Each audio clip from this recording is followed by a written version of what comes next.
Hey guys, this is Red and Blue, and historic result last night in the Parc des Princes. PSG beat Marseille 5-0, the widest win ever recorded in a Classique, either for Marseille or for Paris.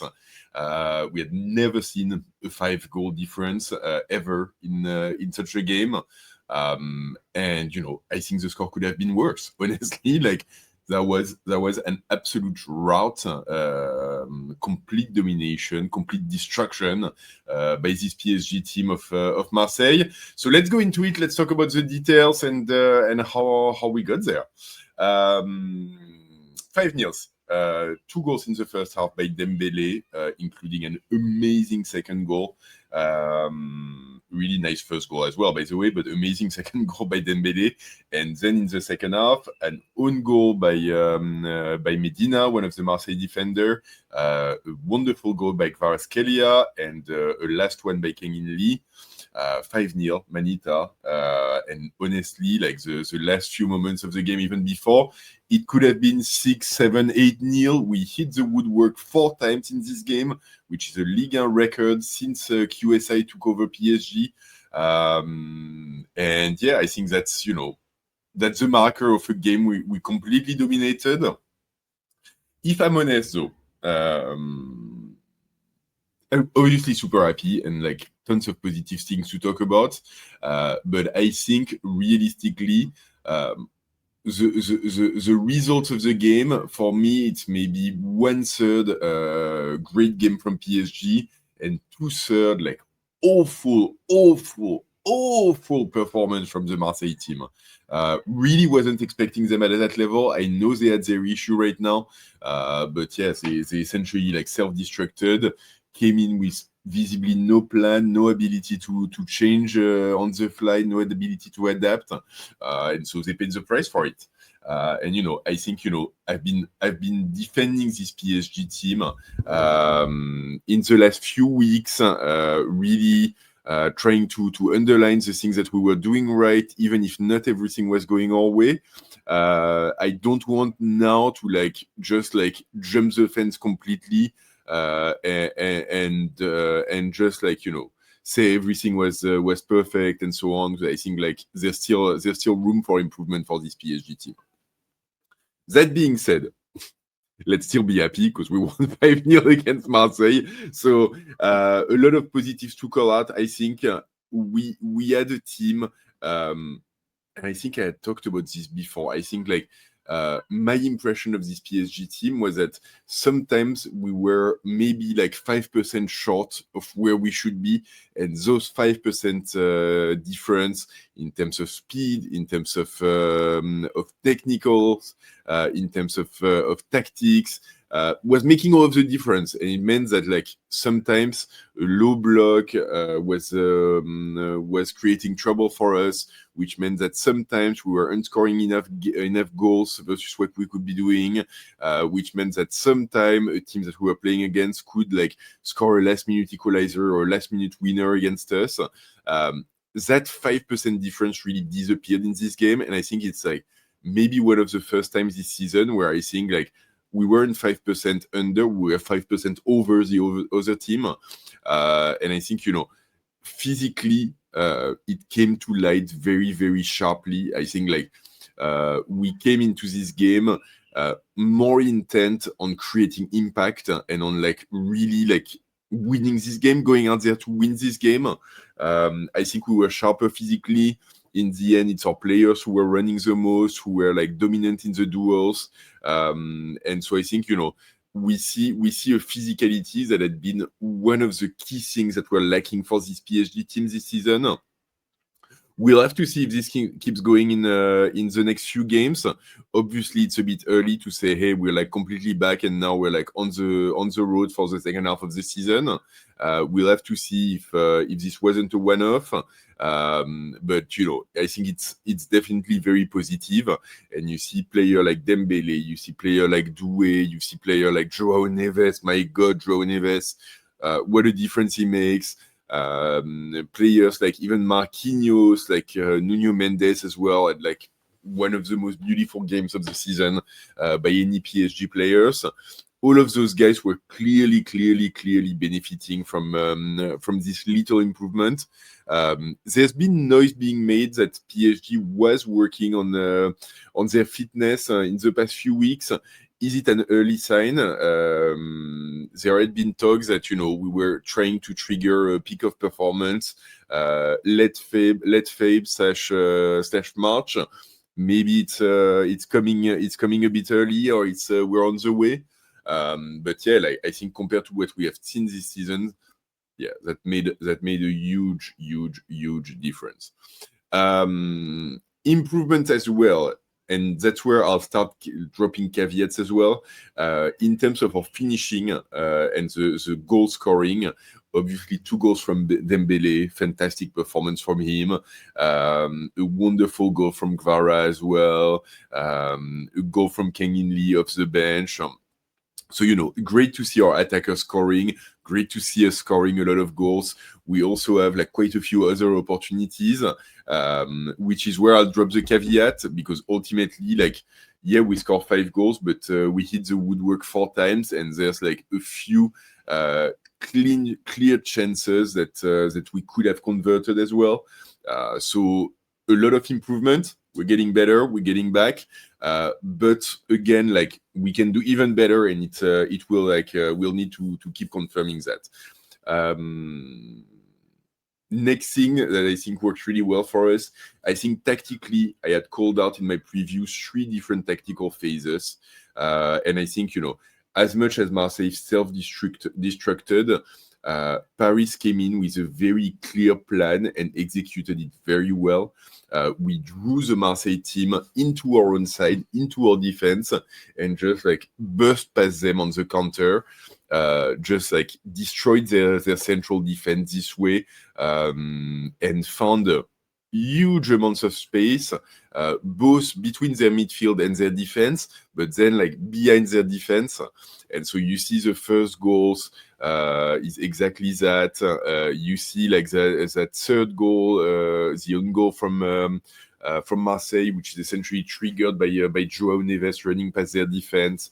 You see even the Kvara goal, we have found like huge pockets of space, and I think like really managed to bring the press forward and then like jump over it, and players like Dembélé, players like Barcola had a huge role to play on both sides of their defensive line, and both of them did very well, being the target man for long balls, and combining after, or like drawing defenders out of position to create spaces, or running into those spaces.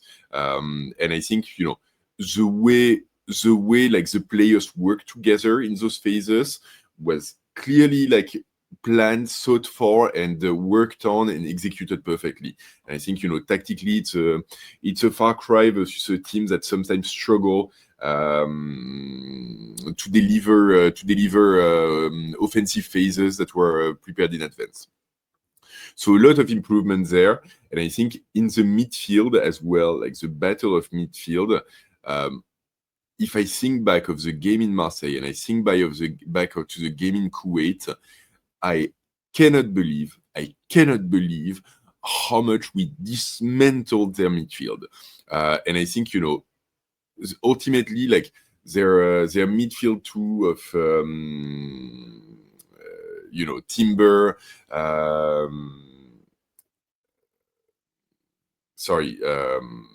I'm losing the thing. Timber and Højbjerg, their midfield duo of Timber and Højbjerg in particular, who I respect a lot, who is actually like, I think I rank as a player, definitely by Ligue 1, maybe not by PSG standard, but by Ligue 1 Marseille standard, is a fantastic player. He literally had absolutely no weight in this game. He had very few balls that got to him. He was straight away like jumped on by players, and the off-the-ball work of cutting off lines of passing. And I think a player like Mayulu, for example, who's maybe less flashy than other, was incredibly important in cutting off lines of passing, and his off-the-ball rate was fantastic. A player like Joao Neves, like I said, who ran 12K over the game, and he was everywhere. And like, he drop on top of Højbjerg as soon as the ball comes to him, and then like as soon as we get the ball back, create distance and open up pockets of space for himself. And I think that was done in a way that just never allowed the Marseille midfield to create much of anything. And in the past few games, they had always been able to beat our high press, move the ball to the sides, and move it forward very quickly. To create danger for Marseille. This time, nothing at all. And I think ultimately, Greenwood was horrible. Nwaneri wasn't much better. Paixão, when he came on the second half, was maybe a bit better, but still like very much under. Even Guiri had one chance and then like didn't really show that much. They were completely left to their own devices, and just like the times where the ball got to them, they were just very well taken as well, and never really found themselves in position to create danger. And I think, that battle of midfield was won in a way that, to me was very, very impressive. In terms of individual players, two big player performances really dominate today. Nuno Mendes first, I think, had an amazing game, completely dominated defensively. And it's kind of funny, but like Nuno Mendes is so dominant that never in the game did Greenwood voluntarily go to his area of the pitch. Like the first half, he was like playing off of the left most of the time. In the second half, he was like in the middle, but like literally like would rather play against Pacho than go play against Nuno Mendes. It really says something when you start picking Pacho over Nuno Mendes. Man, like what a game! And then the ability that he has to move the ball forward and then accelerate and make runs at the defense. That first goal, is like on the other side of the pitch, and Pavard didn't even have time to turn around. He's already like he's 40 minutes behind you, man. Like maybe it's time to go. It's insane. And he does it a few times. He doesn't do it too often, but he does it a few times. And every time he makes those runs, my man, like when we're gonna have Hakimi back as well, Hakimi at a good level, making the same sort of thing on the right. Yeah, there's quality in this team. Like if things come back and click right, like there's really quality in this team. It's going to be complicated. So wonderful game for him. He's just missing a goal. He has a couple of big chances, but doesn't convert. I think like with a goal, I mean, right now, like best left back in the world for me, there's absolutely no question. I've even seen tweets and so on saying like best left back of all time, which I think it's a bit early in his career to say, but if he keeps playing like this, like hard to argue with, really hard to argue with. Then Dembélé, really like a lot of improvement, and we had left him with a very mixed bag of a performance in Strasbourg, coming off the bench. Very apathetic, really disappointing. This time we found like the Dembélé that we like, who's really ready to leave his guts on the field, who's like, going to press like a crazy dog, who's like scoring an amazing goal, creating so much trouble for the defense, and also moving around, like roaming off to the right wing, so that Doué can move back into the middle and kind of like create pockets of spaces as well, finding himself in one-on-one situations versus Balerdi, versus Medina, and really like just taking them apart, and then being clinical with the finishing. The first goal is wonderful. The second one dribbles past two and puts it past the keeper. It's prime Dembélé. It's wonderful to see. We had seen it against Lille. I remember he had a very, very good performance against Lille as well. So I don't want to like jump too far too fast. I want to see him be at that level for a few games in a row. But I think like, obviously he's getting back into the rhythm of things. He's playing game after game after game now, and training as well. So I think we're on the right track. And yesterday was a really strong performance. And then a couple of players who are also like very good, but maybe not exactly at the same level. João Neves, I've mentioned already. I think the impact that he has in terms of what he covers, the ground he covers, and the impact he creates in midfield, it's just incredible. He takes the headers as well. He's left, he's right, he's up front, he's at the back. It's incredible. And he ends the game after having run 12 km in 90 minutes. The player on the pitch who's ran the most. To give you a sense, Vitinha is the second one. Vitinha is at 11 km, which is already huge. And then the two best Marseille players, like their two midfielders, they're at like 10.7 or something like this. So he ran like 10% more than the best Marseille player. It's crazy. So great to see, and yeah, if he can replicate this sort of performance, fantastic. Other one I wanted to mention as well, Barcola, who I love dearly, and I've always said so, and I'm gonna be cashing in on my Barcola bond and stock that I bought, because yeah, he's still missing a few things in terms of finishing, but in terms of difference and in terms of the impact that he creates on and off the ball, he's so precious. Like, you put him in a situation of one-on-one, and it's just like he'll run past every time. And I get that, like, he didn't have the strongest opponents yesterday, but still, like, it's just real skill. And ultimately, like, he'll score some goal, he'll miss some. He's not the strongest finisher by any mean. I'm not arguing with that, but not everyone needs to be. And I think in terms of the differences that he creates, the runs that he can make, the dangers that he represents in the defense of the opponent, yeah, it's very, very precious. And yeah, he has a fantastic game yesterday. Really a fantastic game. So yeah, for me, that was the things. Just one word on Marseille to close off. So, like, if you're not interested, you can stop watching here. I had done a video a few days ago saying, like, the Marseille Comedy Club, and truly they didn't disappoint. For me, it's shocking, and honestly, like, shocking, how much this defeat is for Roberto De Zerbi, for the coach, because they came in like clearly without a tactic or a plan to create trouble for us. The first half, they're not sure whether they want to go high to press or if they want to sit back. So yeah, there's huge spaces being opened. Physically, they don't commit all the way. They don't come in with enough aggressivity for a game at this level.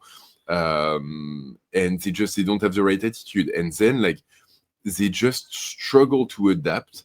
Like, this first half, it's incredible to me, because, like, when you get opened up in the way you get opened up a couple of times leading to the first goal, just like save yourself the trouble, just like sit tight, go back, sit down, 5-4-1, like many teams have done in the Parc des Princes, and just like get yourself to half time and you can realign as a team. But yeah, like, they still sometimes go forward, sometimes come back. Some players, yes, some players no. The midfield, like, doesn't really work. The attack also is like disconnected, and yet, like, yeah, they don't like they. And I don't know. I think it's De Zerbi who needs to call it at the end, because he's the coach and it's his responsibility. But Balerdi as the captain is completely like disappearing, and his first half is like, after the mistake on our second goal, is nowhere to be seen, just nowhere to be seen. And ultimately, like, it's funny as well, because Marseille kind of have the results of that they deserve from their fans, because all of their fans are like, oh, De Zerbi, and he's like line of three in defense, it's horrible, and so on. Yet, like, the moment where they really go under is in the second half, where they go far at the back. And true to form, like, that gets even worse in the second half. And you see, like, Balerdi is just completely nowhere. Pavard, like, he plays on the right of defense for a little bit and gets absolutely shattered in 15 minutes by Barcola. It's like, how can you even think for a second that it's a good idea to put like Pavard opposite Barcola? Like, it just makes no sense. So yeah, like they lost the plot. They like change into like a sort of a 4-2-4 with like Wea moving upward on the right, Greenwood moving up front next to Guerri. It's a distraction job at this point. At that point, like the team is completely disconnected. There's spaces everywhere on the pitch. Paris is dominant, and yeah, like we score. Like the third one comes. Honestly, like the third one could have come like 10 minutes earlier because it's opportunity, and then goal. And then like we score the third one, we score the fourth one 2 minutes after, and from then on, it's like the Marseille player already in the locker room, really. So really like a disaster class for them in terms of management. I think in terms of like mentality. And I'm sorry, but like it's a team that's poorly built, that's poorly managed, that's poorly followed. The environment is completely toxic to them now. And yeah, I wouldn't be surprised if they keep like falling further down and down. And like now they only have the French Cup to try to save their season somehow. But honestly, like the Marseille that we saw yesterday, what happens like the day they play against Lens in the Cup, or the day they play against Strasbourg in the Cup, there's still a few like really good teams. Lyon is still in there as well, and Lyon is playing really well right now. Yeah, I honestly, like, I'm not very hopeful for them. Apparently, they cannot even fire De Zerbi because it's too expensive for them to do, and they don't even have the money. So I'm sorry, but like, yeah, Marseille Comedy Club. Sorry for them, really not sorry, because like, yeah, they're rivals, and like they talk too much. So sorry, not sorry. But anyway, this is what I had for you guys on this like incredible win from PSG, 5-0, an historic win in the Classique. We're back on top of Ligue 1, and we're back. The team is starting to come back. The players are starting to come back, and we'll have to see in the next few games if this keeps happening. But this could be the beginning of a very, very interesting second half of the season.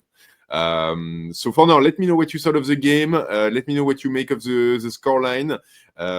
What impressed you the most in this game? And as always, if you made it this far, please drop a like on the video. Really helps. Subscribe to the channel if you haven't. Please, I'm counting on you. Subscribe to the channel. It really helps as well. Hit the bell to get notified, because for small channels, like, YouTube doesn't really give us a lot. So if you don't get the notification, I get tons of people telling me that they don't see that the videos are posted otherwise. So hit the bell to get notified. And don't forget, more than ever, ici c'est Paris!